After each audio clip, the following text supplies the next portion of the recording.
Zavatra resako ane dia nitovy tamin'ny premier tour ihany fa tamin'ity moa olo anankiroa dia tena hita daholo le fangalarany ny ekipany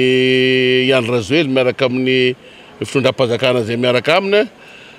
Zay zao dia mahazo telefona isan'andro satria aho misiège ao foana zay misiège kery amin'ity zany dia mbola mandeha le doublon le PV original doublon ary misy andian'olo zany nofanina mandeha amin'ny brosing zany manao oro misy zay fidy fa fantatra fa tsy fidany président Ravalomanana dia ampitahorina dia mandositra daholo nasa egny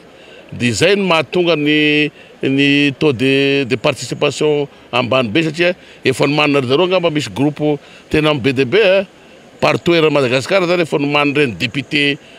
mapara reny angamba no midirige azy.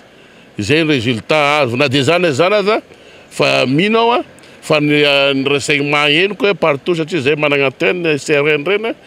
dia azony Ravalomanana ihany io. Azony Ravalomanana ny fifidanana zany raha tsy miova avy aty amin'ny CENI raha tsy miova avy amin'ny CENI raha ny vokatra azonay zany ao amin'ny kigenay dia faninana ihany io tsy dia misy elagnelany firy. Eran'i Madagasikara raha araka ny antenne anay satria zay CRN manana juskany amin'ny commune